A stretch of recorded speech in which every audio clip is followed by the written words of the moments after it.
Hi everyone, and Merry Christmas to those of you who celebrate it, although you will probably receive this video a few days after Christmas. But anyway, today we're going to talk about an amazing game which was played right around Christmas in 2019, which is quite surprisingly very unheard of. So without further ado, let's go. So our protagonist in this game is Vitaly Bernatsky, and I'm pretty sure you haven't heard of his name whatsoever because I myself didn't know who the hell he was before this game. He's playing black, white plays d4, and if you want to, play against someone who's very solid, plays d4, one great weapon is to play the King's Indian defense. Very, very nice weapon. f3 was now played by white, a very solid move. The idea is to play e4, and rather than putting your knight on f3, which is more natural, and you have quicker development there, the pawn goes to f3, hinders development sort of, but now just more solidifies the pawn.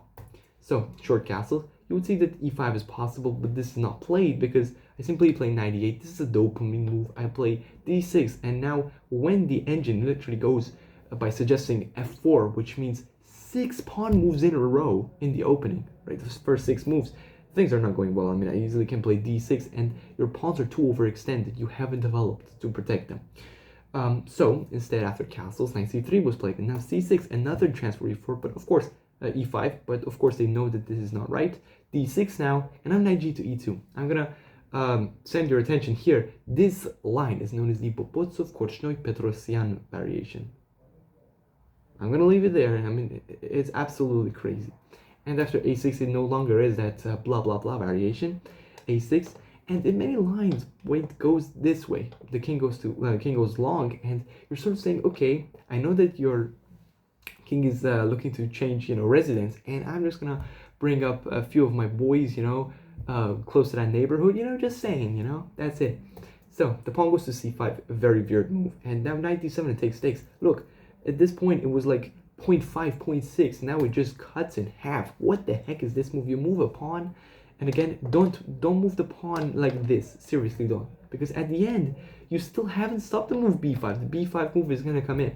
Knight g3, this very uber solid fashion continues. b5, the plans are simple. Bishop b7, c5, and chill. So bishop e2, c5, now short castles, and pawn takes. This is weird. Now, like, why do you saddle yourself with an isolated pawn? Well, if you can learn just a single thing of this video, I hope this will be it. And that is that whenever you, get better at the game, you would realize that sometimes you can actually give up pawn weaknesses if that opens up squares for your pieces. Right now, this knight is going to be very happy, super happy of this trade, because it opens up the squares which wasn't available previously. Bishop takes now, just bishop e7, simple. The rook goes to e1. Now rook c8 and rook e8, just simple. Just bring the rooks in, nothing magical as of yet. Now the rook goes to c1, knight e5 now, just utilizing what we just talked about. Ideas of going here, maybe if f4, go to g4, some ideas. Sprinkles, right? Now the queen goes to b3. Again, this weird play is continuing by white. And now black says, I've had enough. I'm going to knock you off the board with the move h5. And here, white got, oh no, scared. Go knight h1. This knight should not be here, right? The knight is not a good guardian beside the king, because here black had enough and decided to sacrifice the knight. Knight takes f3 check. And the follow-up is to sacrifice the other knight. The horses, they die and they sacrifice themselves for the monarch. Now, you can take this bishop, but if you do, I can play the move queen g5 check, and then attack is just simply coming on. And if you play bishop g2, I can just slide the queen over. The bishop was guarding the c5 square and was on d4. And now after knight f2, I can simply take, then play knight g3 check and just simply win your rook. And at this point, I'm just simply up material. However, you can, instead of bishop g2, play the more, complicated line, knight g3. Here, I can take, you can trade rooks because it will be hanging if you take the pawn, take the knight. And after pawn takes, we have check and takes the pawn. We're still down material, but this attack is overwhelming. Plus, this bishop is hanging. I will continue. Queen c2, defense. But you take, the queen takes back, and queen e3 check, forks them. And now after you go back, it seems like the bishop can actually escape. I mean, even if it can successfully do that, you're still up material. But let's say it goes to f6 or d4. I simply have queen f4, which is very miserable for you. No matter how you try to run away, you will end up losing even more material. So this was definitely not played. So, instead of all of this, you simply just take He took the knight and gave up the bishop. Now the attack is coming on. Knight f2, queen h4. You take steps backwards, this is what's going to happen to you. There goes to c2 trying to defend the knight. And now here, a cold shower for white who thought everything was going to get stabilized. As a move comes from the blue, rook takes on c3. Like, how does this even relate to the attack? The attack is on this side, bozo, not on the queen side. Well, I mean, it sort of is helping. The knight was guarding e4, and that's the most important thing after all. Pawn takes, I play queen g5 check, bishop g2, and now I take the pawn. It's very funny, two pieces are simply looking at that square, but they cannot take it because both are pinned. And this bishop is hanging, but the rook is more important. So the king goes to f1 defending. I mean, if you trade the rook, you're simply gonna get checkmated. So, you know, you cannot do anything about that. And like that, king f1. White definitely thinks they're stabilizing the position again, and wrongfully again, because they think that, okay, these two pieces are now unpinned. The rook is attacked 3 different times. My rook is also defended though. But in this position, black uncorked one of the deepest sacrifices I've ever seen as they played the move queen takes on g2 check. What even is this move? King takes, I take the rook. Okay, but here's the catch, bozo. You're down by 3 points still. How are you gonna make it up? Well, here's the problem. The king has to move forward. If it goes to g3, I have bishop e5 check, then I go bishop f6, and then I go like this, which is very, very beautiful. The checkmate happens. The two bishops and the rook coordinate with each other. Unlike these two guys, these two are, you know, like those two friends, you know, not the two, I mean the friends in the group project who contribute absolutely nothing.